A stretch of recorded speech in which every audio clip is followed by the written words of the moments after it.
Amigas y amigos, bienvenidos a otro programa de historias ricas, colectividades. Bueno, hoy vamos a hablar de un grupo humano que llegó desde el viejo continente, bueno, y nos trajo cosas maravillosas, arquitectura, buena comida, buena música, buenos libros. Bueno, estoy hablando de la colectividad francesa.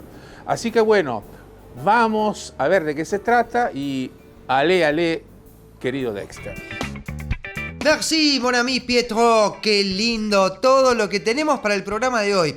Claro, no puede ser de otra manera porque hoy, mon chéris, vamos a conocer los platos, las comidas y las costumbres que trajeron al país los inmigrantes de la encantadora colectividad francesa. Vamos a descubrir manjares cotidianos como la croissant, que es algo así como nuestra medialuna, la baguette, la cautivante crema chantilly, el champagne, los deliciosos champignons y la maravillosa sopa de cebolla y además esa bebida que hace la alegría de todos nosotros, el vino Malbec. Y no me puedo olvidar de 3 estrellas más que vamos a conocer hoy. Estoy hablando del famoso omelette, las papas fritas que fueron creadas en París y también un producto argento-francés que no vas a poder creer, el chorizant. Sí, no me equivoqué, parece ser el hijo del croissant francés y el choripán argentino. Así que como tenemos mucho para descubrir, ya mismo vamos a sumergirnos con el amigo Pietro en la primera historia del día, donde vamos a conocer cómo se elaboran los fantásticos quesos franceses y a Elise, que nos va a contar cómo su pasión por el queso la trajo a nuestro país.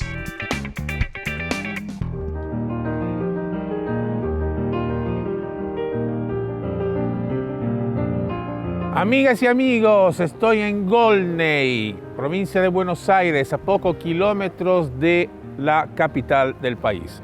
Bueno, vine para mostrarles una historia, para compartir una historia maravillosa donde Francia y Argentina se unen en función de un producto típicamente francés hecho con materia prima argentina. Así que bueno, vamos a ver de qué se trata.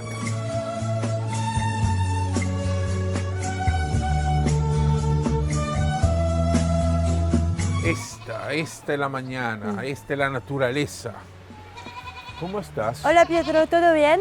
Sí, todo bien. Hermoso estar acá con Muchas vos, gracias por venir. Con tus animales, acá en el medio de la naturaleza, el comienzo de la vida. El comienzo de la vida, ¿me quieres ayudar? Sí, por Mira supuesto. Acá. Mira. Ay. Problème. Pourtant, elle m'a dit un jour que j'étais son premier amour. Bueno, acá una vez por día entran las cabras, hacemos el ordeño, se hace primeramente un control de calidad donde se le extrae un despunte de leche para ver cómo está. Eso es manual. Exactamente, O sea, es la única parte manual. Vos pasás con un tarro, recipiente, con un exacto, tarro. con un fondo negro para ver bien en contraste el color de la leche. Ahí se ve que toda la leche esté bien, normal. Y después se ponen las pezoneras, ¿no? Esas por acción mecánica están perfectamente calibradas para lo que es la cabra, en lo cual es el vacío y el ritmo que necesita para ordeñar. Y bueno. ¿Qué tiene de especial la leche de cabra en relación a otras La leche de cabra, leches? bueno, es conocida por ser la leche que es más similar a la leche materna humana. Eso quiere decir que es mucho más digerible para el ser humano y eso quiere decir que muchas personas que quizás son alérgicas a la leche de vaca pueden, sí, tomar leche de cabra. O sea que la puede tomar todo el mundo. La puede tomar.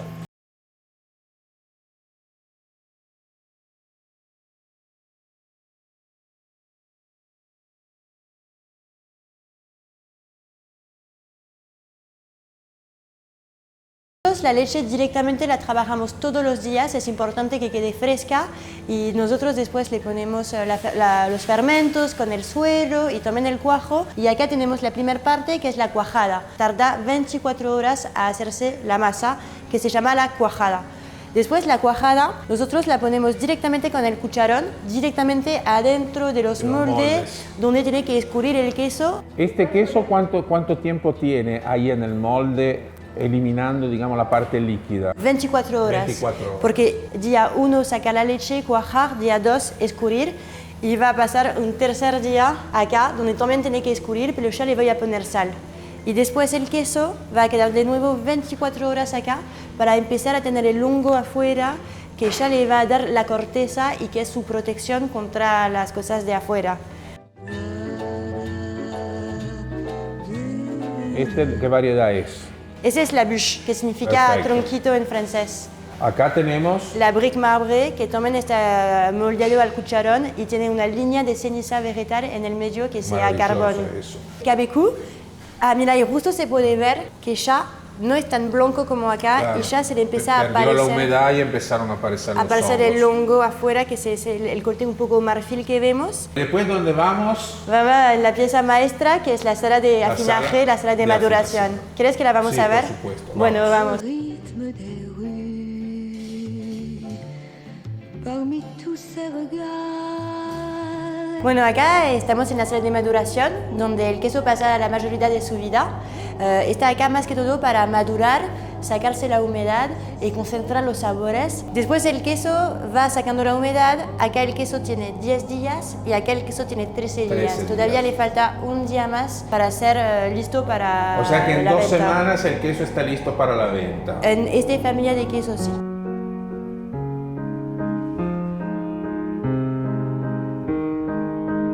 Soy parisina, va a ser 10 años este año que vine por primera vez. Y durante un viaje, cuando vine a Argentina, mi sueño era ir a conocer Ushuaia. Así que cuando empezó mis vacaciones, voy a Ushuaia y conocí a Fernando, que ahora es mi marido. Y a los dos, entre una conversación, me pregunta qué extrañas, qué es la comida que más extrañas en Francia, y lo que más extrañaba era el queso de cabra. Hasta que un día Fer me pregunta, ¿y por qué no haríamos queso de cabra en Argentina?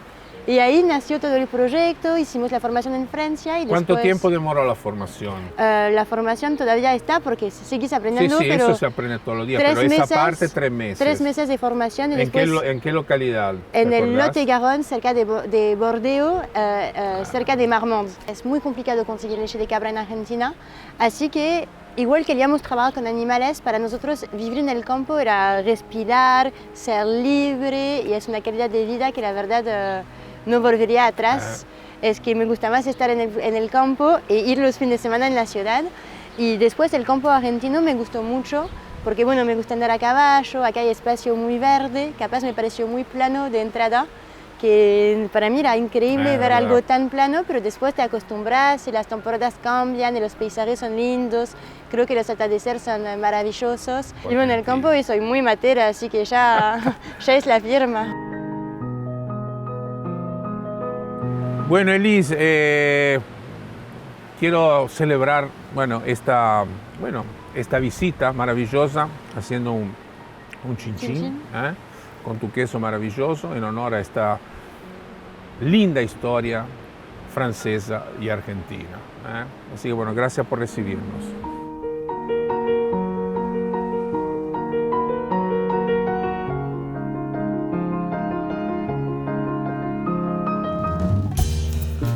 Estoy maravillado por lo que acabo de ver. Una faceta del amigo Pietro desconocida, dándole la mamadera a la cabrita bebé. Bueno, ya sé que si necesito a alguien que me cuide a los pequeños humanos ingobernables que tengo en casa, lo llamo a Pietro, que es un experto en cuidados infantiles. Y hablando de expertos, vamos directamente al búnker para conocer cuándo, cómo y por qué llegaron los inmigrantes franceses a la Argentina. Bueno, Diego, fantástico tenerte nuevamente acá en el programa. Esta es tu casa. Y es fantástico poder hablar con vos de la historia, de las conexiones. Y hoy tenemos un país que de historia y de conexiones tiene muchas, Francia.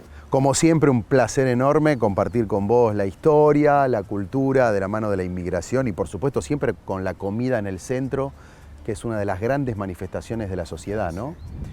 Bueno, Pietro, hubo inmigración francesa desde los tiempos de la colonia. Nosotros éramos parte de España desde ya, del Imperio Español. En la época rosista, por ejemplo, de Rosas como gobernador de la provincia de Buenos Aires, si uno toma las corrientes inmigratorias, italianos, españoles y franceses quizá vienen en tercer lugar. Dato francamente sorprendente. Nunca hubiera pensado que fueran la tercera. Sí, fíjate que para 1910 había 80.000 franceses en la Argentina, solo superado por Estados Unidos en cuanto a corriente migratoria francesa. instalada en muchos lugares, en Capital, en lo que hoy es la provincia de Buenos Aires, en el litoral, en Córdoba, en Mendoza, en Tucumán, en algunas ciudades en particular, Tandil, Azul. ¿Cómo fueron llegando los franceses? ¿Llegaron todos en un mismo periodo? ¿Fue escalonado? Bueno, claramente hay corrientes migratorias, arranca en la época de la colonia y se va acrecentando, por supuesto, luego de lo que es la independencia. Y hay una particularidad. Aquí vienen más franceses del sur de Francia que del norte. Los del norte tenían otras características, más germánicos, podríamos decir así, protestantes, y eso los vinculó más a la cultura de lo que hoy es los Estados Unidos, así que se dirigieron más hacia allí. Los que vinieron a lo que hoy es la Argentina son más los de Francia del sur. Fíjate vos que a veces un mismo país tiene diferentes características, los del sur un poco más latinos. ¿Y sus profesiones eran profesionales, eran obreros, mano de obra? ¿Qué hacían? Una de las características quizá de la inmigración francesa, a diferencia de otras, es que eran más alfabetizados.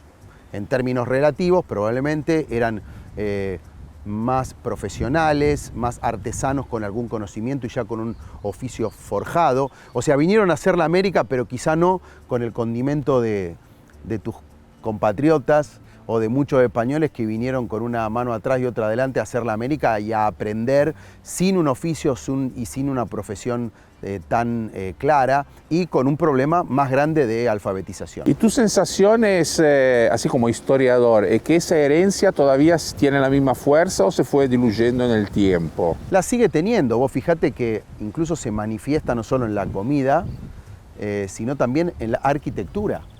La influencia de los franceses en la arquitectura de Buenos Aires es fuertísima. Hay algunas callecitas que vos recorrés, bueno, ni hablar Arroyo, en la ciudad de Buenos Aires, que vos la recorrés y sentís que estás en París. No es casual, algunos edificios, algunas mansiones se han perdido de la época de la Belle Époque, de la época del Centenario, etc.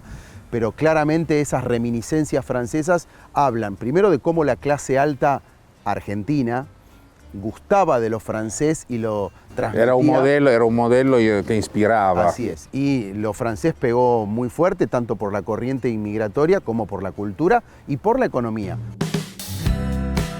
La verdad que sí, la calle Arroyo tiene un aire francés.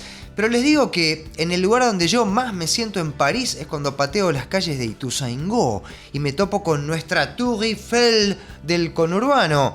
Ahí sí que me siento Monsieur Dexter. Pero la verdad es que esta Torre Eiffel hecha por un gran artista llamado Rubén Díaz es espectacular, de verdad, un capo. Y ahora, de la mano de un especialista bien franchute, vamos a conocer los secretos de la famosa Boulangerie et Pâtisserie Française, o sea, panadería y pastelería francesa, como se diría en Ituzaingó. Pero qué lindo que suena en francés, ¿no?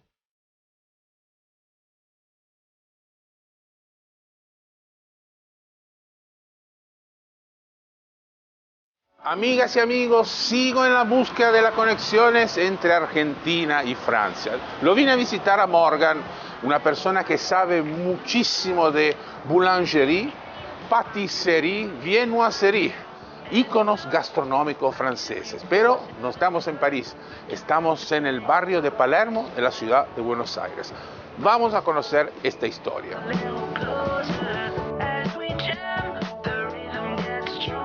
Bueno, Morgan, estamos en Cocu, un lugar que yo respeto enormemente porque supo marcar un camino acá en Buenos Aires en relación a la gastronomía francesa y específicamente a la boulangerie, viennoiserie y bueno, y recientemente también a la cocina.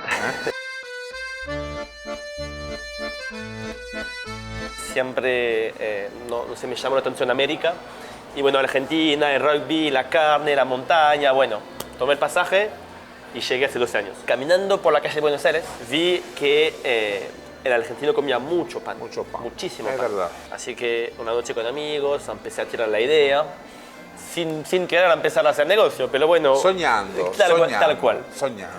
Alcohol ayudando, bueno... Soñando una baguette perfecta.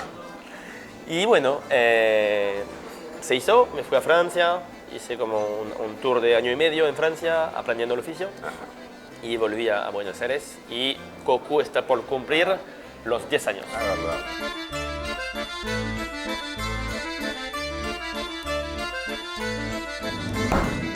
Bueno, estas son algunas de las cosas que hacen ustedes. Es una muestra extraordinaria de lo que puede expresar ese mundo mágico de la, insisto, boulangerie, viennoiserie, cocina, bueno, que son, y patisserie, que son el orgullo de Francia, ¿no? Los franceses son muy orgullosos de esto. Y bueno, y se ve porque lo hacen muy bien. Bueno, ¿qué tenemos acá? Tenemos los clásicos de la pastelería francesa, que son los éclairs.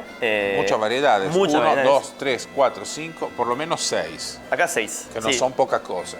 Tenemos el famoso de chocolate. Chocolate. El éclair. Veo un dulce de leche ahí. ¿Qué pasó? Bueno, ahí se argentinizó un poquito.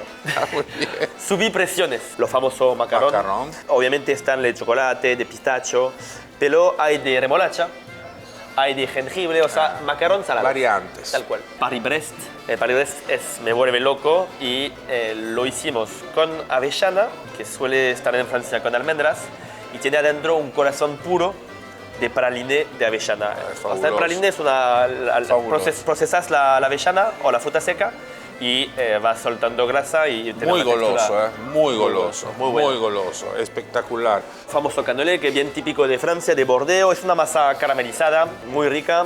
Tenemos la famosa tartatine. Tartatén en versión chiquitita, miniatura, miniatura. maravillosa.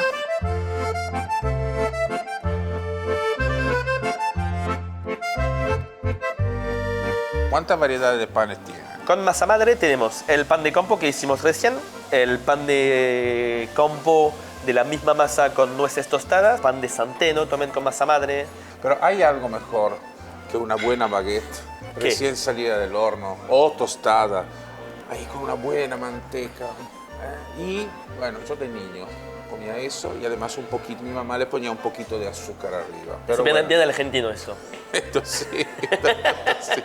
Estas variantes de la croissant me parecen geniales porque bueno, eso demuestra cómo se puede jugar con elementos de la cultura gastronómica local y bueno, y elementos de la cultura gastronómica de tu país. Tal Entonces, cual. Esto me pareció fantástico. Es un croissant relleno con un chorizo de puro cerdo y una criolla típica de acá, Entonces eso finalmente se llama chorizant. el chorizant. Chorizant, ¿eh? Gran viaje. Gran viaje a través de la cultura gastronómica francesa acá, en el barrio de Palermo, en Argentina. Así que agradezco mucho haberme dado la posibilidad de conocer esto. Bueno, y espero que los televidentes tengan ganas de conocerlo también. Así que bueno, muchas gracias. Un placer recibirlos. Un placer, chicos.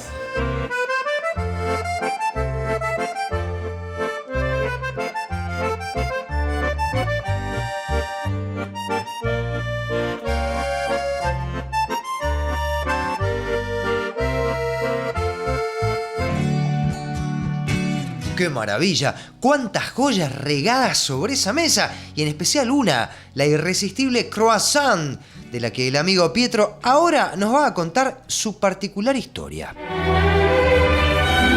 No podría estar mejor acompañado. Estas son divinas criaturas, yo la defino así. Hojaldre elevado en su máxima expresión, dulzura justa, textura. Bueno, es la o el croissant. Croissant significa creciente, en este caso se refiere a la luna creciente, por su forma. Esta historia en realidad empieza en la primera parte del siglo XIX, cuando un oficial austríaco del ejército, Auguste Zang, llega a la capital de Francia y abre una pequeña pastelería ubicada en el número 92 de la Rue Richelieu. Bueno, a partir de ese momento empieza a replicar algunas de las especialidades de su tierra, que en ese momento era considerada una gran escuela pastelera, y una de esas especialidades era el Kipferl. El Kipferl es una pequeña media luna que tiene una masa dulce, pero completamente distinta a la del croissant.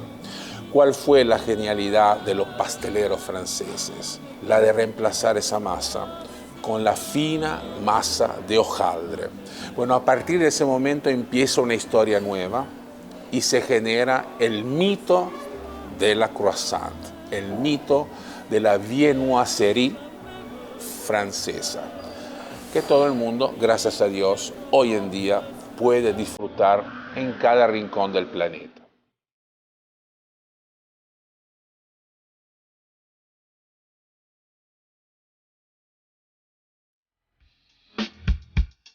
Estoy cayendo en la cuenta de que además de ser exquisitas, estas delicias francesas son absolutamente anti-dieta. Pero bueno, parafraseando a la frase histórica, París bien vale una misa, yo te diría, para mí bien vale media docena de croissants. Y hablando de hechos históricos, volvamos al búnker de Pietro para recorrer importantes momentos de la historia junto con Diego que nos relacionan con Francia. Bueno, Diego, acá tenemos algo simple, esencial, pero es un ícono, un auténtico ícono de la gastronomía francesa. O sea, es crema chantilly. Y hay que decir que no existiría, por ejemplo, la pastelería francesa sin esta emulsión, ¿no? Porque en mi opinión es una emulsión, ya que la crema tiene mucha materia grasa, por lo tanto cuando uno la bate, bueno, se genera esta textura inconfundible. En este caso hay un agregado de azúcar para que tenga, bueno, un sabor mucho más agradable. Y los franceses, como siempre pasa cuando se habla de su gastronomía, bueno, tienen diferentes opiniones acerca del origen de esta especialidad. Algunos, la minoría, dicen que nace a partir del traslado de Catalina de Medici a Francia. Y hay otra historia que se remonta al año 1671, cuando un pastelero, François Vatel, a este pastelero se le encarga una recepción grande en el castillo de Chantilly. Bueno, este pastelero necesitaba crema de leche para algunos platos que tenía que preparar. Finalmente se dio cuenta, como muchas veces pasa en la gastronomía, que bueno, no le alcanzaba la cantidad que tenía, pero él sabía que si batía la crema iba a multiplicar su volumen. Y finalmente, bueno, prueba ahí en el momento, logra su propósito y a partir de ese momento, esa nueva manera de servir y de utilizar la crema de leche, en ese caso mezclada con el azúcar, entra para siempre dentro de lo que es la tradición gastronómica de Francia. Y te iba a decir cómo se argentinizan algunos productos como este, porque vos vas a comer con amigos o con familia, muchas veces ¿qué pedís de postre? Un flan. ¿Con qué viene? Con crema y dulce de leche. Crema y dulce de leche y ahí está la chantilly. Pero no todo es dulce, no todo es maravilloso y tengo la sensación que no podés contar algo acerca de algunos pequeños roces que hubo entre Argentina y Francia. Bueno, en algún momento tienen que pasar esas cosas. Quiero contarte de los bloqueos. Nosotros éramos parte ya del mundo de la independencia con la Confederación Argentina. Teníamos una historia muy fuerte vinculada con España, nos habíamos independizado, época de Rosas, y tenemos dos bloqueos, Pietro, 1838 y 1845. El primero duró 2 años. El origen fue un problema diplomático, podríamos decir. Rosas acusaba a Francia de espionaje. Y esta cuestión terminó en un bloqueo justamente de naves francesas que bloquean el Río de la Plata a la altura de Buenos Aires. Atrás de esto, como siempre, Pietro querido, está el comercio. Los franceses y los ingleses lo que querían era poder comerciar con el litoral. Buenos Aires allí era para ellos una traba, Rosas era muy poderoso. Lo que querían es abrir el comercio. Meter su mercadería, sus productos. Que no, lo que había sido el monopolio de la etapa española, hoy era el monopolio de Buenos Aires, de Rosas, que de hecho también es el que frenaba la organización del país, porque el litoral estaba incómodo con que todo pasaba por Buenos Aires. Ese es el primer bloqueo. El segundo fue picante, es el de 1845 y es anglo-francés.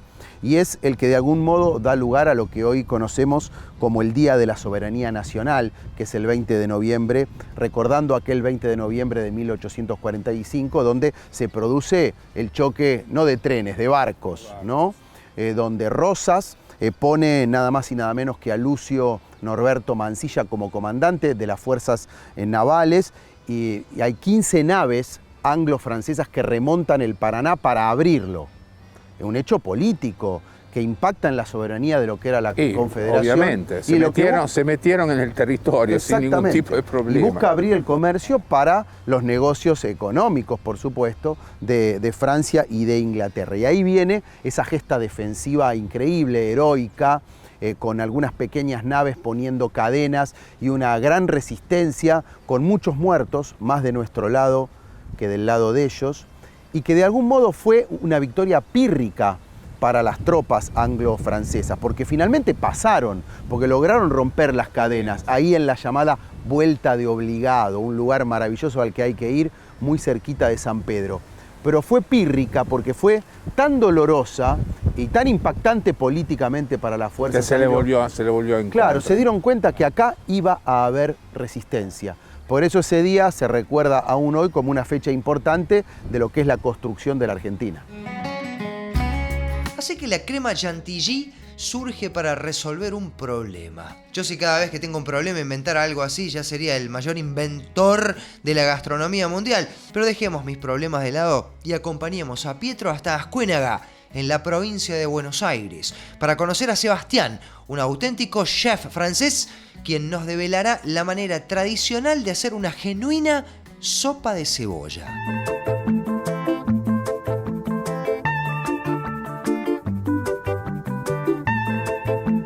Amigas y amigos, recorrí ruta para llegar hasta el pueblo de Ascuénaga en la provincia de Buenos Aires. ¿Pero por qué?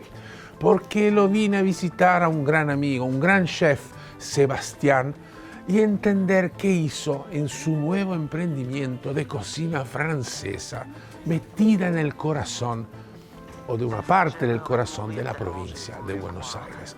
Comida tradicional francesa, una carta de vino profesional armada con estilo francés y una idea de servicio de estilo francés. ¿Dónde? En Argentina y en Ascuénaga. Síganme, vamos a ver de qué se trata.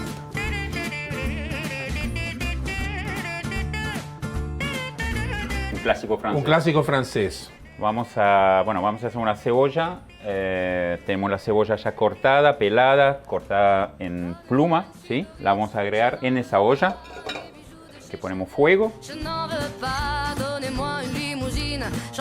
Bueno, la cebolla sin materia grasa. Ese es un dato fantástico. Mucha gente cree que hay que dorar la cebolla en materia grasa. Sí, no, bueno, la cebolla tiene, sabe vos que tiene mucho agua. Mucha agua, azúcar. Agua, y ahora dejarlo caramelizar. La ¿sí? amansamos, Lo dejamos tranquilo. La dejamos que se doble.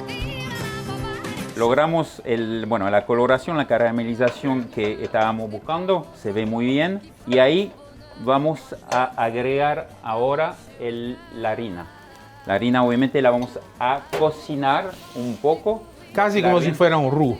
Casi como si fuera un roux. De alguna manera, ¿no? Sí. Vino blanco. El bendito vino blanco. Reducimos y el último paso es colocar el caldo.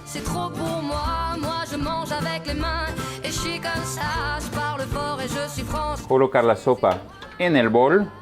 Le vamos a poner obviamente los croutons, es un pan que fue tostado con un poco de aceite de oliva. Lo que nos falta ahora, vamos a ir al horno a gratinar.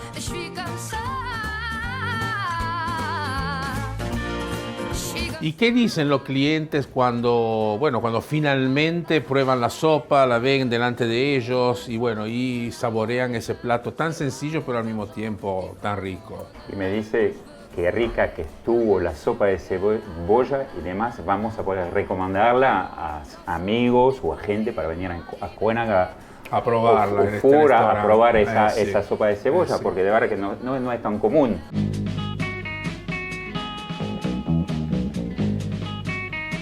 Bueno, Sebastián, ahí tenemos la sopa de cebolla, pero también tenemos otros platos clásicos. Un par de otros platos, sí, algunos. ¿Y qué platos? Eso es el topinambur, lo que produzco yo a 5 kilómetros de acá. Tenemos 3 texturas de topinambur. Puré, el topinambur tipo sellado y el chip de topinambur. Eso lo tienen que probar porque es muy rico. Acá tenemos el confit de pato clásico, viene con un par de topinambur y panceta, jabalí, una condida de jabalí, hojarasco de dulce de leche, la típica crème brûlée. Acá tenemos la tarta de manzana y el profiterol con helado, una salsa de una ganache de chocolate y un poco de frutos secos.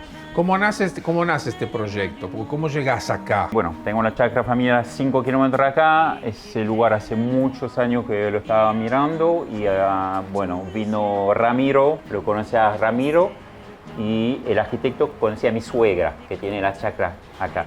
Entonces se hizo una relación que Ramiro dijo, yo quiero poner un restaurante acá. Y surge eso. Y quiero que nuestros televidentes vean esta sopa y alguna vez en la vida, cuando entren en un restaurante francés como este, bueno, la prueben, porque es un plato que uno nunca olvida.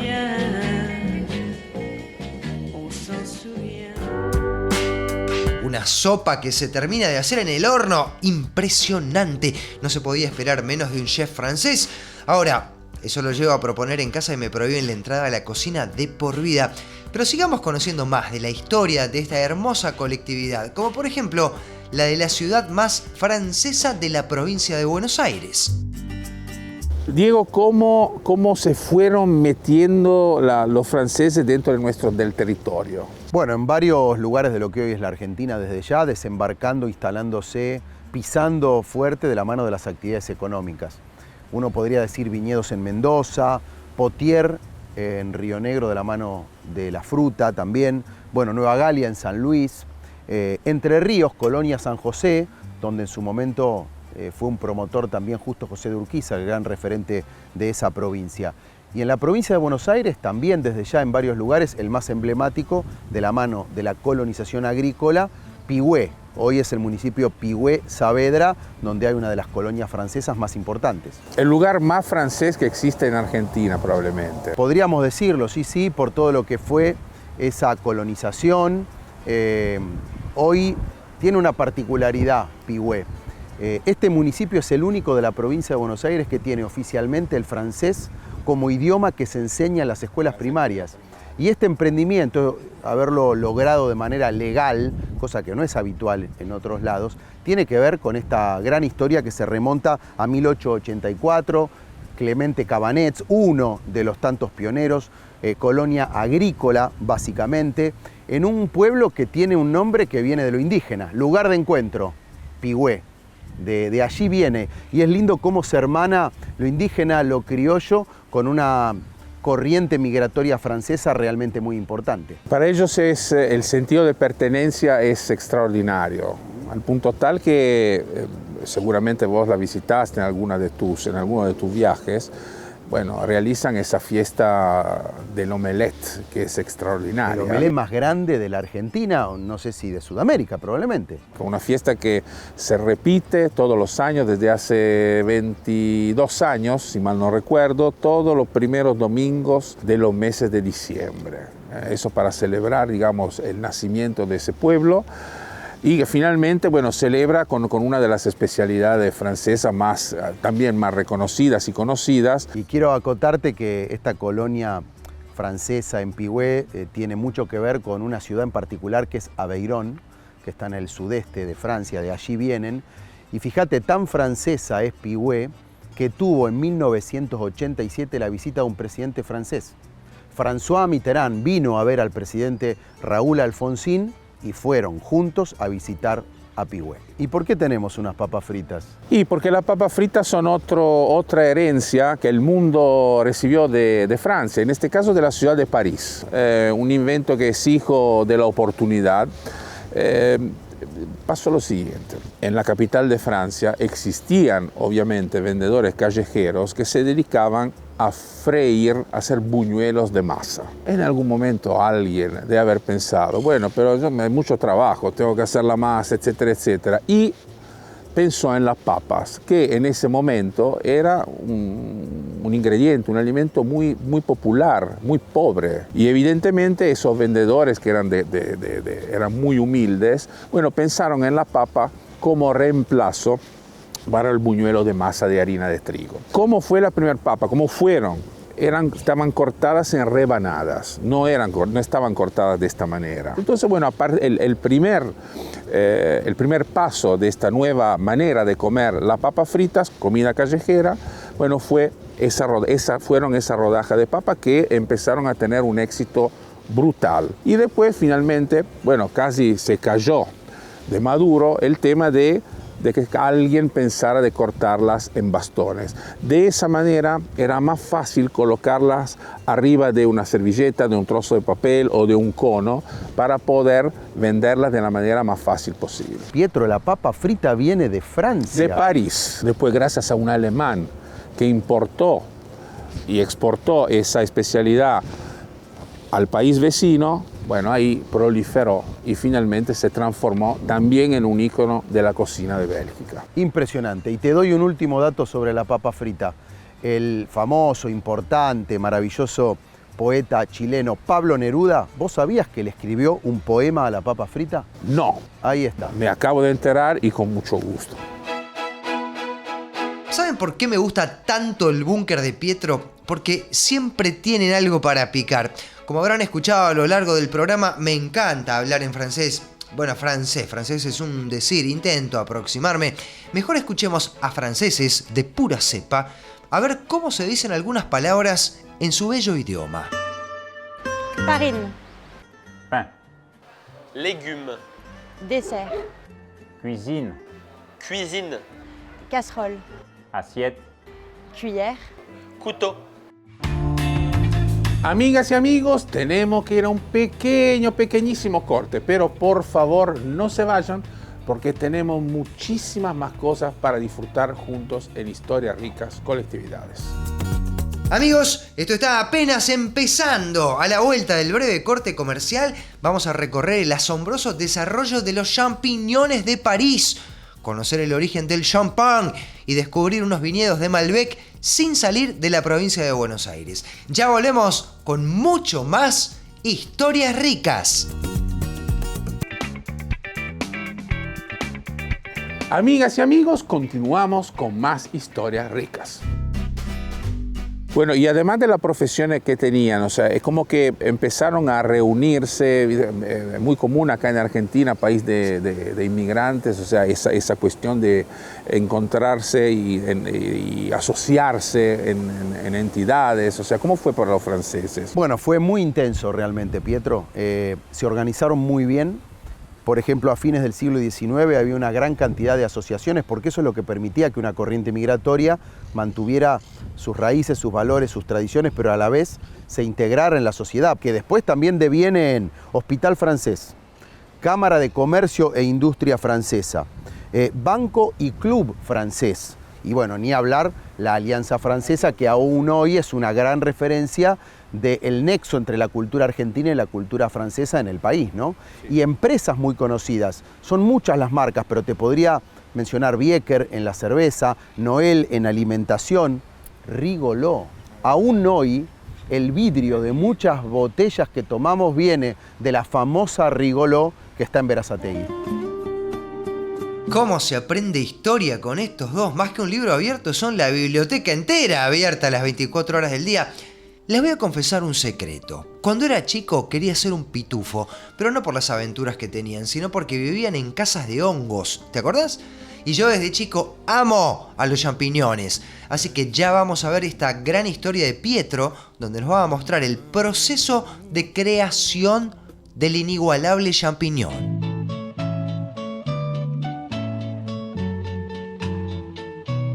Amigas y amigos, estoy en Escobar, la tierra de la flor. El destino quiso que en este lugar surgiera un emprendimiento que se dedicara al cultivo del champiñón de París. Una especialidad que llegó del viejo continente, una especialidad que tiene una historia larga, que empezó con Luis XIV, en el siglo XVII, y que finalmente, como muchas veces pasa en nuestra historia gastronómica, llega acá, bueno, para tener una nueva vida. Vamos a ver de qué se trata. Bueno, Martín, estamos en esta, ¿cómo la podemos llamar? Es una catedral casi, una catedral de los champiñones acá en Argentina. Bueno, muchas gracias. Bienvenidos a Hablantes. ustedes recrean lo que la naturaleza hace normalmente sola en otro ámbito. Este tipo de hongos de cultivo, a diferencia de los hongos de recolección, requieren que darle toda la ambientación para que puedan crecer. En el caso nuestro tenemos que controlar las temperaturas, la humedad, la circulación de aire. Lo primero y más importante, una vez que tenemos el compost, que lo hacemos a base de cama de caballos y con heces de malta. Así nació históricamente este cultivo. Exactamente. Y bueno, nosotros retiramos los hipódromos, la paja, y bueno, a eso le adicionamos heces de malta, que es el desperdicio de la industria cervecera. Bueno, estoy feliz, rodeado de Agaricus bisporus, los champiñones de París, ese hongo extraordinario, comestible, que llegó desde el viejo continente. Es una historia larga que empieza en el año, según algunos historiadores, en el año 1670, cuando el jardinero de los jardines de Versailles, el señor Laquintín, empieza a experimentar nuevas técnicas de cultivos para ver si lograba reproducir en esos jardines los hongos silvestres parientes de estos hongos que tengo acá. Pero bueno, fue otro jardinero, otro cultivador, el señor Chambry, que en el año 1810 empieza a experimentar. Bueno, y descubre que en esas condiciones podía dominar el crecimiento de estos productos, de estos hongos. Y a partir de ahí empezó una historia que recorrió el mundo hasta llegar a nuestro país. Parfois soulever nos deux corps enlacés s'envolent et retombent tous deux épanouis. Y eso se composta, y una vez compostado los pausterizamos, y cuando sale la pausterizadora se produce la siembra. Esto es la etapa que se llama incubación. Entonces se abre el paquete, este paquete en principio está cerrado, y se hace la cobertura. Y se comienza con la etapa de riego hasta que se da la fructificación. Digamos, cuando se hace ese cambio, empiezan a salir estos botoncitos que se ven acá, chiquititos, que son los futuros champiñones.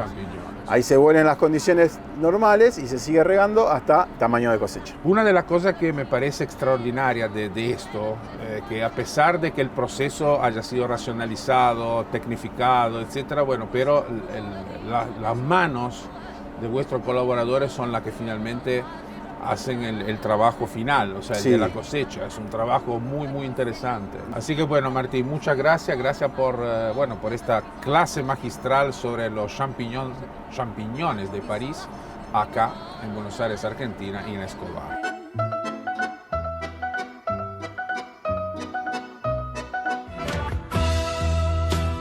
¿Quién diría que de elementos desechables y condiciones tan adversas como restos alimenticios o humedad puede surgir algo tan bello y tan exquisito como el champiñón? Ni más ni menos que el milagro de la naturaleza, señores. Y para seguir con la alegría, retornemos al búnker de Pietro, que ya empezaron a descorchar una famosa y espumante bebida espirituosa. Diego, ¿te gustan las burbujas? Sí, claro, por supuesto. Digamos, no la burbuja de jabón, estas burbujas. Sí, los espumantes. Los espumantes. Y bueno, y para Francia el espumante tiene una connotación muy especial. Los franceses son muy orgullosos, están muy orgullosos de su espumante, que es el champán. Y creo que en un punto hacen bien, porque es una historia que tiene bastante tiempo, bastante antigua, que remonta al siglo XVII. Ahí los vitivinicultores de la zona de Champagne es una zona dedicada como otras, ahí en Francia, a la producción de vinos de alta calidad y de calidad. Bueno, en 1670 aproximadamente, los vitivinicultores de esa zona tuvieron la tentación de elaborar vinos que estuvieran a la altura de los vinos de Borgoña. Intentaron, pero no habían calculado algo, que el clima de su zona era completamente distinto al clima de Borgoña. O sea, Champagne era mucho más frío, la temperatura era mucho más baja. La temperatura es determinante para la fermentación del vino. Entonces, cuando ellos embotellaban los vinos, el vino no fermentaba, porque la temperatura era muy baja. La fermentación se activa con una determinada temperatura. Pero después se dieron cuenta que con la llegada de la primavera y de los primeros calores, la fermentación automáticamente empezaba a activarse dentro de la botella. Y cuando abrieron la botella, ¡ops!, qué sorpresa encontraron las burbujas. Un fraile, un religioso, Don Perignon, bueno, lograra perfeccionar este método al punto tal, bueno, que finalmente se transformó en el método de elaboración del champán. O sea, el método que todas las empresas, todos los productores que pertenecen a esa zona, bueno, tuvieron que utilizar para la elaboración de ese vino espumoso. Y en Argentina el champán estuvo presente desde la llegada de los inmigrantes. En una primera etapa, tanto desde el punto de vista de la producción, se empezó a elaborar un vino que tuviera esas características, pero también en épocas, digamos, de abundancia, los aristócratas y la clase pudientes argentinas amaban, adoraban, así como pasaba con la arquitectura, inspirarse a esa bebida e importaban el champán francés. Se importaban 50, 60, 70, 80 mil botellas por año. Y como no nos gusta hacer diferencias y somos personas con gran deseo por el conocimiento, ahora que ya sabemos el origen del champán, vamos a descubrir cómo hacen vino Malbec a 1 hora y media del Obelisco. Amigas y amigos, ¿qué pensarán dos padres del Malbec argentino como el presidente Sarmiento y el agrónomo francés Michel Pouget de esta situación? Normalmente el Malbec se identifica, ese varietal de esta cepa nuestra, nuestro orgullo nacional, se identifica con la zona cuyana básicamente. Pero yo estoy acá, en Campana, provincia de Buenos Aires, visitando un viñedo, mejor dicho, unos viñedos, donde se encuentran cepas francesas. Entonces, bueno, quiero descubrir con ustedes los misterios de las cepas francesas acá en la provincia de Buenos Aires.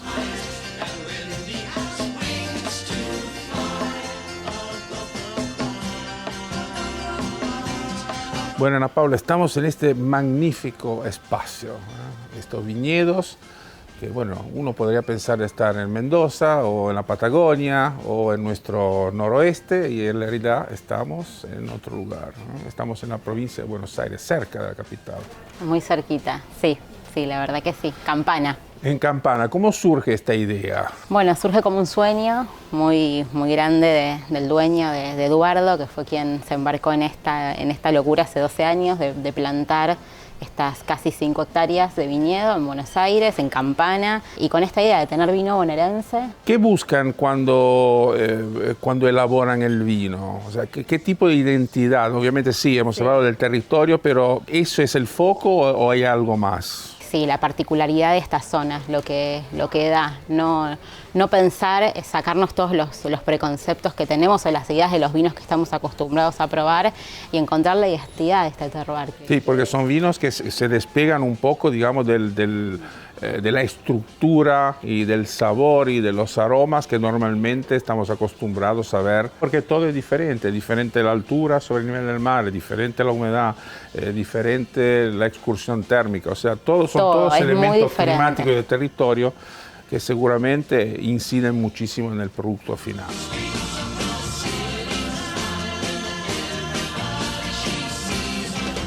Que ahora, bueno, degustes nuestros vinos, un honor para nosotros. Para mí y también, a ver qué te parece. Ahora la verdad.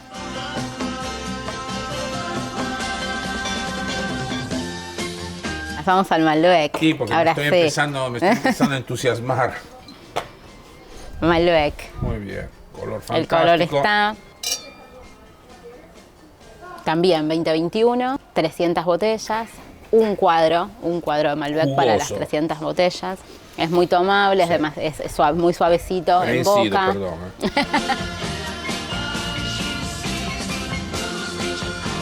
Gracias por venir a Casa Gamboa, un placer.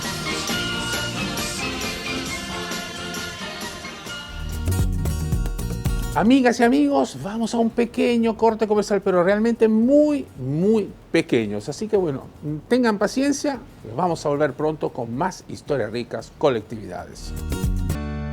A veces no alcanza con tener todo lo necesario para cuidarte, sino entender cómo contener en cualquier momento. Contener la pared llena de diplomas. A veces no alcanza para contener a pacientes llenos de preguntas. En OSDE no nos conformamos solo con tener todo a tu servicio en toda la Argentina, porque lo más importante para nosotros es saber contener. OSDE, 50 años, junto a vos, a lo largo de tu vida. Amigas y amigos, llegamos al final de nuestro recorrido de hoy. Platos exquisitos, historias extraordinarias, todo fascinante. Estoy realmente embriagado de belleza y de cultura. Los espero la próxima semana para un nuevo programa de Historias Ricas, Colectividades.